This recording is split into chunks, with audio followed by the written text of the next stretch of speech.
back to Ranting with Ricardo. Obviously, I'm Nikki, and obviously this is Ranting with Ricardo. If you are new, please like, comment, and subscribe. If you aren't new but have yet to subscribe, still like, comment, and subscribe. And if you are subscribed, like and comment. For all my information is in the description box down below. There's a thing that says open me, open me, open me, open me, and you will see all my information for my lip gloss business. There's my Cash App, my Venmo if you're feeling very generous. Everything you need to know about this channel and me so far is in the description box. I am back for another P-Valley review, and it's episode 3. We're gonna get into it, and I have my notes, so don't judge me. Okay, let's get these notes, okay? Let's get this tea, as Uncle Clifford would say. I don't know why I'm so formal, because I'm not. Never have been.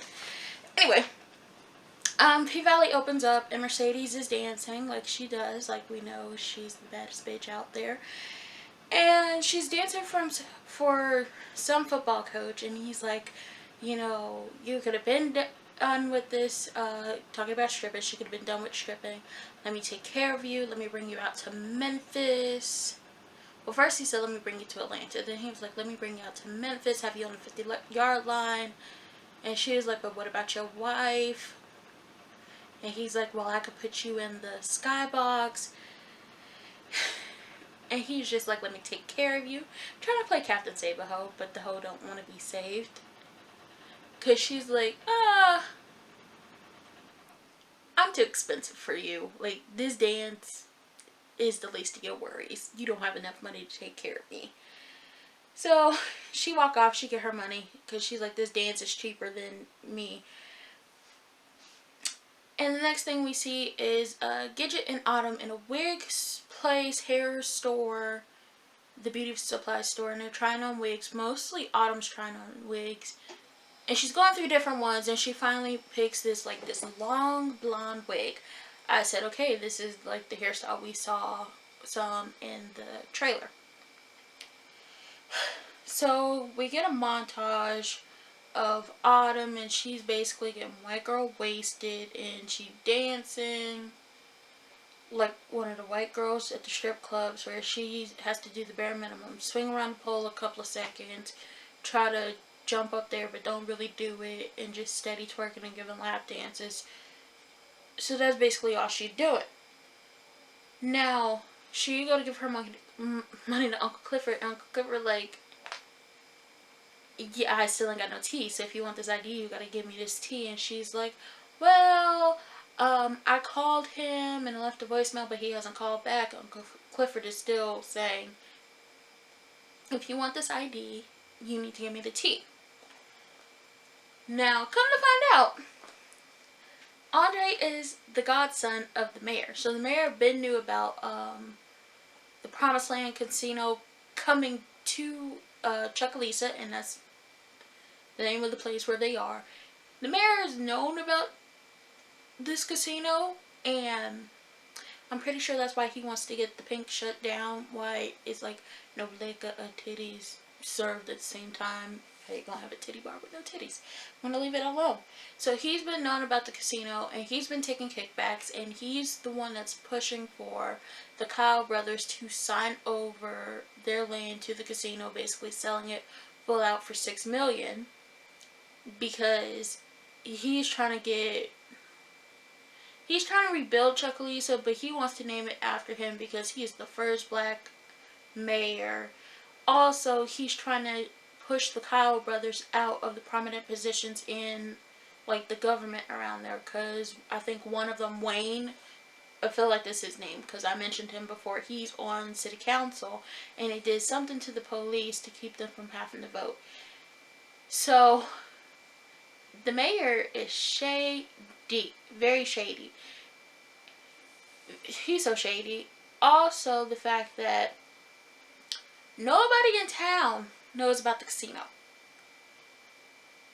The only people who know about the casino now are the mayor, Autumn. Uncle Clifford don't know nothing about the casino. All like what's gonna happen with the casino yet. But Uncle Clifford, all three Corbin brothers and Andre. Nobody in town knows about the casino because a lot of the people there are very God-fearing people, and they don't, casinos and gambling are sins. So the mayor was like, if these Bible thumping people around here find out about the casino, it's a no-go. And I was like, that's what you was counting on. Okay. So we see Diamond and Big L, they in the back talking or whatever, and Autumn walks up and she's like, can I get a cigarette? And Big L's like, you need an umbrella and an escort. Do you need some help? Diamond said, she good. She good. She very good. And Diamond gives her a cigarette. He walks off. So then we see Autumn standing there smoking her cigarette, and she starts checking her messages. So she got message on message on message from Andre, because he's still thinking about the night they had over the phone, even though he's a whole married man. And then she has a message from the place where she sent the money to, and it's like, if you don't bring a government ID by this time, no money for you. So she calls Andre, and they go meet up at this diner, and they're talking. And she happens to mention the casino. He's like, that's confidential, don't mention that. But the only reason why he doesn't want it mentioned is because nobody in town can know, or it's going to be a whole problem. Now, as they're talking, this older gentleman in the diner sees them, and he's like, oh, are y'all a couple? How long y'all staying? Do y'all live here? And she's like, oh, we're just passing through. And he starts telling her about the mounds that are out there, and the story behind them is that these Choctaw brothers would walk the mounds or whatever, and they would place down sticks to point them in a direction they needed to go. Now, when one of them died off, they would put that person on their back, and they would carry them up there and then lay them to rest. So they talking, they rapping, and in comes Keyshawn, Gidget, and Mercedes. Now Mercedes sees them, and she sees them sitting down there, so she order her food, she go over there, she sit down at the booth with them. And it's so funny because Andre gets up and he's about to leave, and Autumn was like, I want to go to the mounds, I want to see them. So she says she want to see the mounds, and he paid a tab for all the girls. Now Keyshawn's like, ooh, she see you trying to get this regular, because she was like, I got two, Corbin and the creepy anesthesiologist, because one likes to get beat, Corbin, and the other one likes to watch her sleep, the anesthesiologist. Gidget says, oh, my regular became my boyfriend. And we find out that Mercedes' regular just so happens to be the coach from Memphis, is trying to play Captain Save-A-Ho, but that hoe don't want to be saved. I'm like, you can't save them if they don't want to be saved. So, where we at? That's basically it, because Autumn ends up leaving, and the girls are still there. She leaves. It's something about her that rubs me the wrong way. Like, almost that she thinks she's better than all of them. Oh, I forgot to mention, Gidget was like, because she said, my regular became my boyfriend. Autumn said, how you do that? And Gidget was like, white girl magic. I was like, oh, good for you, Gidget. Just good for you. Now,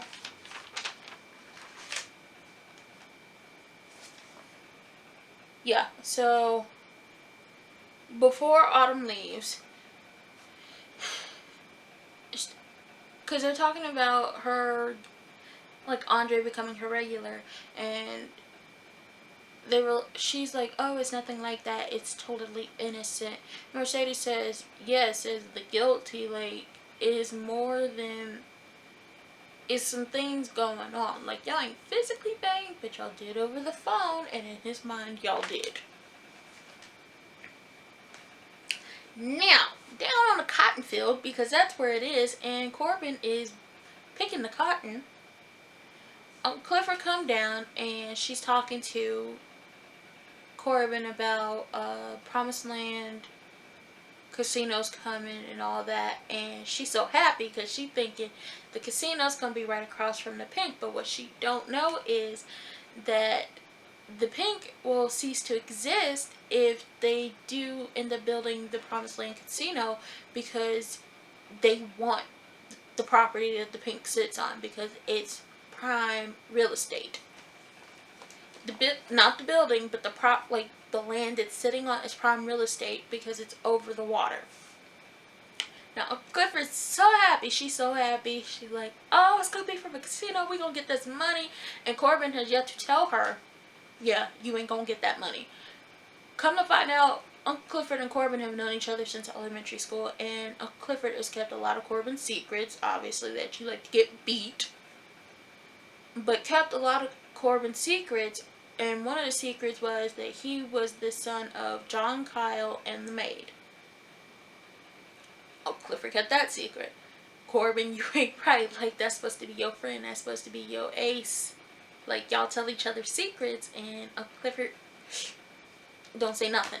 Now, I find this funny because Uncle Clifford was like, the maid's son, the son of the maid, keeping the plantation afloat. Now that's some reparations. I said, that really is. But, you know, Uncle Clifford leave, all happy, talking about, we gonna get this money. You're not getting any money, Uncle Clifford. Not right now, I'm sorry. So, we see Mercedes' raggedy mama up there preaching to absolutely nobody. She ain't preaching to nobody. Ain't nobody in there. We thought people were in there, but she just out there practicing. So Mercedes comes in and she's like, I need my money. And her mom was like, what you need that for? What do you want to do with it? Like, it's her money. She gave it to you to help you. Now she want it back. And she said, a wise woman once told me that you can never let these ninjas know what you're doing. Just let these bitches watch. And she tells her she got her gym. And her mom was like, oh, your retirement. You for real about this retirement thing? And she's like, yeah, I'm for real about this retirement. It's now dawning on her mother that she ain't about to be out here swinging on poles for long. Or shaking it for a few dollars. Like, she's not about to keep doing this. This is not what she wanted to do for the rest of her life. She's retiring. So her mom was like, okay, I'm going to cut you your check tomorrow. I was like, I don't trust her. They didn't spend your money and they about to make you bounce a check. So Mercedes goes up and hugs her mama, and her mama looks so uncomfortable. I'm like, man, you've never felt the love of your daughter before. Now, the Chuckalisa Challengers, that's the dance team that Mercedes is the coach of, are out here twerking it for Snapchat to get entry into a bad bitch party. Now, Mercedes finds out, she made them, oh my god, it's like, kind of like wall squats, except you're back to back with somebody else, and you got to hold that position. I was like, ooh, wouldn't be me. And she going off. She's like, y'all got the nerve to disrespect the team like this, wearing the shorts with the Chuckalisa challenges on it. We could get disqualified from our next competition. And she just going off. She was like, y'all don't even need to be at these type of parties because some things can happen. One girl tries to throw some feminism things out there saying, well, we shouldn't have to be in fear that things are going to happen. She's like, that don't matter. And she was like, y'all don't want this type of stuff out here of y'all on the internet. So the captain, Terica, thinks she grown. She gonna say, well, you do it. Mercedes got in her face and said, well, I get paid for mine. I get paid for what I do. Y'all out here doing it for free. Where they do that at? So, since Terica decided to get mouthy with Mercedes, she's making them do 50 toe touches. Terica didn't start her toe touches quick enough, so Mercedes bumped it up to 70. I'm like, do what your coach says. Now, we do see Mercedes, Gidget, and Keyshawn practicing their routine on a pole, and Keyshawn has to get down because she's hurt, and she goes to the kitchen and gets some ice. Now, Diamond's in there, and she's like, oh, I hurt my wrist practicing. And he comes up with some concoction. He smashes, like, pepper, puts a little alcohol on it, and puts it on her wrist, and I guess that's supposed to help. But he asks her, when you gonna stop? And she's like, what? stop falling? When are you gonna stop falling? And they having a little moment, but the baby starts crying. And we hear Uncle Clifford talk about, Keyshawn, you better get in here and feed this baby. You know I don't have the resources to do it. And, you know, she leaves because don't nobody want to hear Uncle Clifford yelling all day.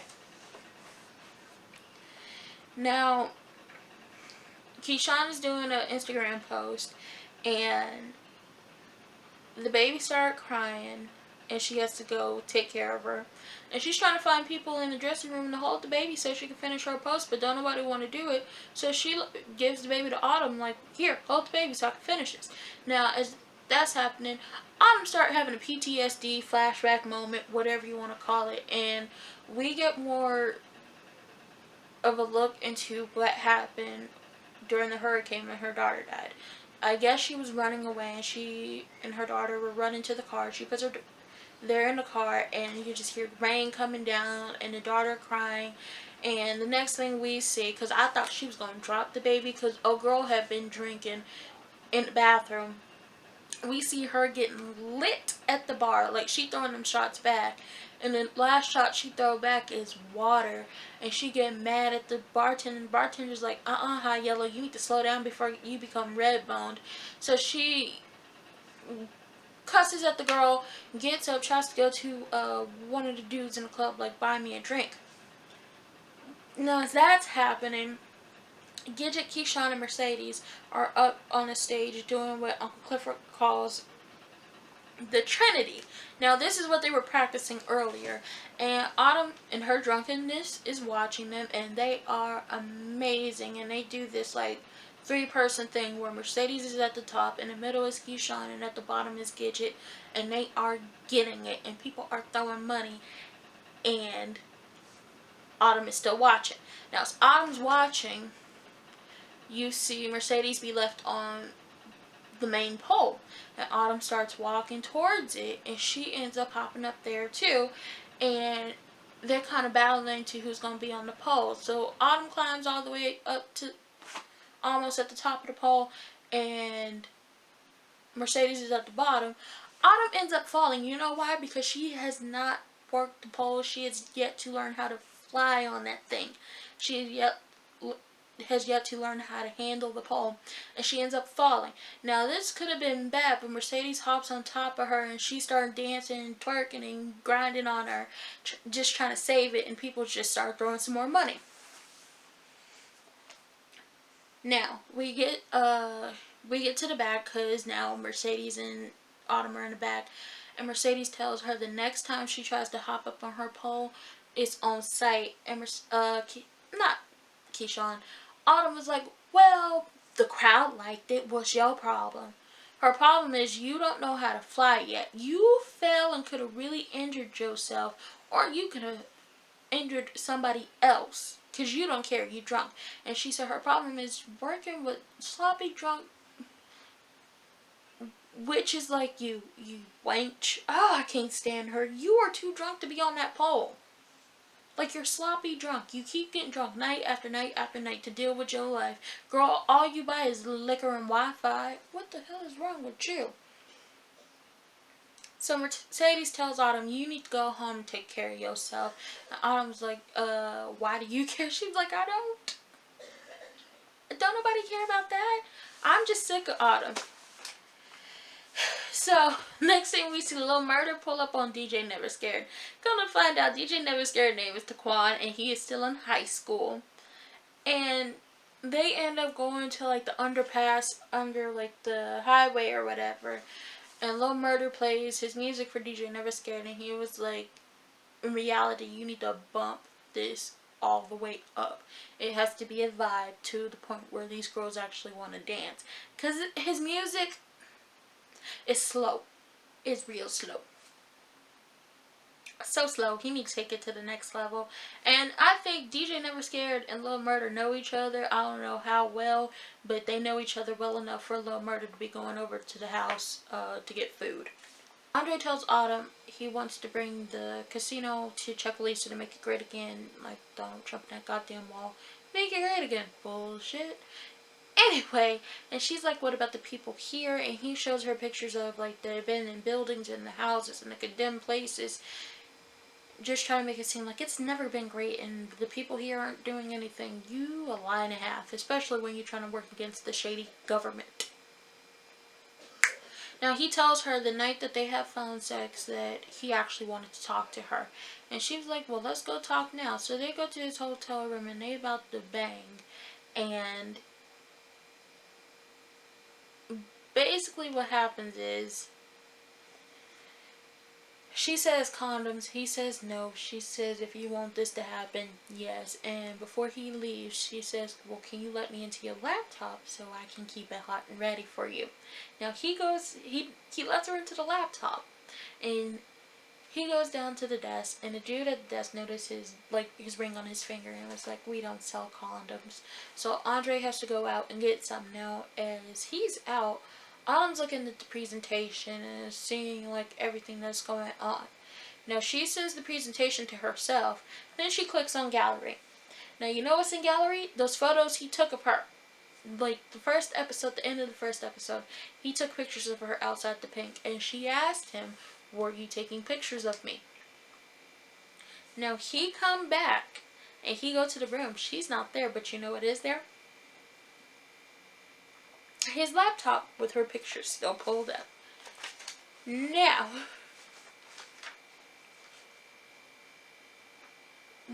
we go back to the church with Mercedes' mama, and she's sitting there with the reverend and all the deacons or whoever.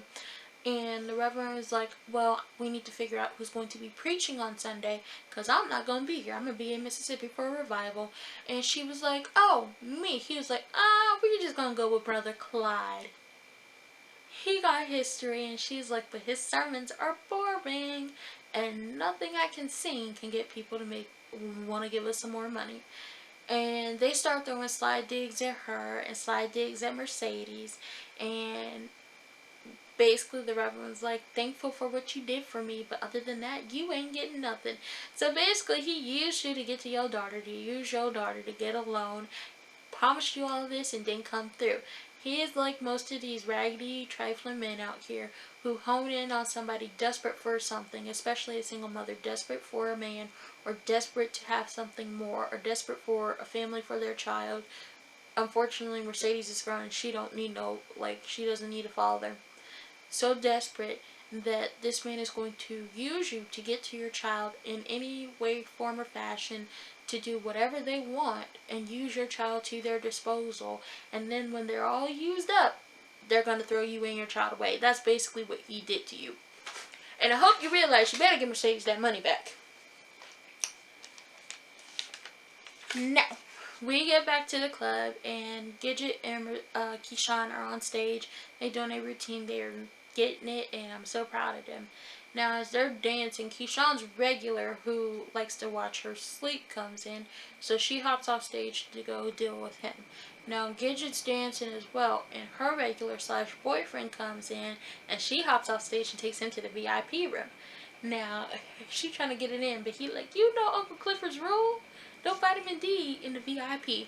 Uncle Clifford comes in, like, Gidget, you better get back on that stage, okay? Your set ain't done. I don't know what you're doing, but you better get on the stage, girl.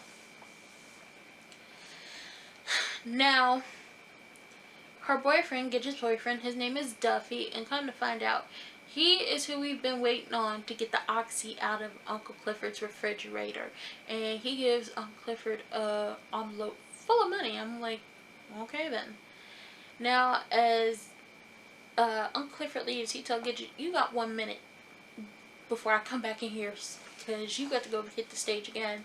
And she's kissing on Duffy, and they doing their little chit chat, whatever. And she reaches in his pocket to get some oxy, and he's like, what you doing? She was like, oh, it's for Keyshawn. She hurt her wrist at practice. And he was like, you sure it's not for your mama? And she's like, no, it's for Keyshawn. And they go back to kissing. I'm like, it's for her mama. Because Diamond already helped Keyshawn with her wrist, and she's breastfeeding. So she's not going to, she's not going to take that. So far we know that Keyshawn mama helped take care of the baby. Gidget mama's probably a drug addict, and Mercedes' mama is a user, desperate for a man, and desperate to feel the Holy Spirit. Okay. Now, Autumn brings Uncle Clifford her tea. Trying to use her proper pronouns. Autumn brings Uncle Clifford her tea, and Uncle Clifford's like, you gotta do one more thing for me if you want to get this ID. Now, as they're doing that, Andre keeps texting and calling Autumn, so Uncle Clifford snatches her phone and texts Andre, meet me in the Paradise Room, and the password is apples. So we gonna get into what Autumn needed to do, that one more thing to get that ID. Now, Mercedes is in a dressing room, and the girls are crowded around a phone, and it's the Chuckalisa Challengers having a bad bitch party. Whipped cream in a jacuzzi, all of that, and Mercedes takes off like she about to go regulate, and she shuts the party down. Now Andre shows up to the pink, and Diamond is leading him through the club, and before he gets to the Paradise Room, he sees the anesthesiologist throwing money on a sleeping Keyshawn. And Diamond's like, keep your eyes on your own money. Okay, so he gets to the door of the Paradise Room, and Big L is playing security. He's like, password. Andre's like, apples. So he get in there, and he's like, oh, I'm sorry for upsetting you, and I just needed to talk to you. And all he saw was a person on blonde wig with their leg hanging over the seat. Come to find out, Uncle Clifford took Autumn's wig, and they about to get into some ish. Now, also what we found out this episode, Terica, who is the captain of the Chuckalisa Challengers, who got mouthy with Mercedes earlier, is Mercedes' daughter. And we didn't know that, we just thought it was Coach trying to regulate. We didn't know it was her daughter until they started going back and forth, and Mercedes told her, you so focused on your body and showing it off to these dudes, you gonna end up 13 and pregnant. So the girl throws out like you did with me, except the only difference between the two of us is I would keep my child, unlike you who gave me up. So Mercedes has a daughter, and I'm pretty sure she was either 12 or 13 when she had the little girl, because in the first episode, Mercedes said 25 is the retiring age for a stripper. So I was like, I need backstory, back history on Mercedes, because some fishy, some happened to her as a child, because something. And her mama had something to do with it. Now, Terica's adopted mom comes back, and she tells Mercedes she gonna have to quit the team because she's so focused on her body, and she's so focused on boys and getting the likes, and she's not focused on what's important. And Mercedes is upset because that's the only time she gets to see her daughter, and the adoptive mom's like, maybe y'all need time away from each other. Mercedes understands, but she's still upset. So we do get back to the club, and Andre and Uncle Clifford and Big L, because he's in there too, they're in the Paradise Room, and Uncle Clifford tells Andre as long as she's standing and living and breathing, the pink will never be taken over, will never be destroyed, and there is no getting rid of her or the pink. And Andre is like, is that right? And he says something sly, so I'm pretty sure he knows about the debt that Uncle Clifford is in. And he ends up leaving, and he walks out. Keyshawn looks up and sees him. So, Corbin is her regular, the one that likes to get beat. So they could probably talk about it, get them some help, okay? Pay off the debt. You owe Uncle Clifford that much. And as Andre's walking out, he calls his goddaddy, who's the mayor, talking about, we got a problem. Yeah, y'all got a problem. Mayor shady, you a married man trying to sleep with strippers. Swear to God, there ain't name me one good man other than Diamond on this show. Name one other than Diamond. And possibly Lil Murder. Or DJ Never Scared. But one in a position of power, because most of them are shady. Now we do see Autumn again, because we didn't see her for a long while. We do see her. She finally makes it to the credit union to get all $9,000 of her money. And I'm like, what's she going to do with it? Because all she do is buy liquor and Wi-Fi. And that's about it. I hope she gets some curtains, because all she do is newspaper. Hope she get them curtains. Hope she get them curtains. Now, we do see her do a little smirk, so she up to something. I'm like, I can't wait till next episode. Okay, so this has been the P-Valley review for episode 3, and if you liked it, please like, comment, subscribe, and if you didn't, like, comment, and subscribe. It's so easy. 2 clicks. Subscribe, like. So easy. Like, go up here, go down here. So easy. And I will be back next Sunday for another review. So, bye. Peace out.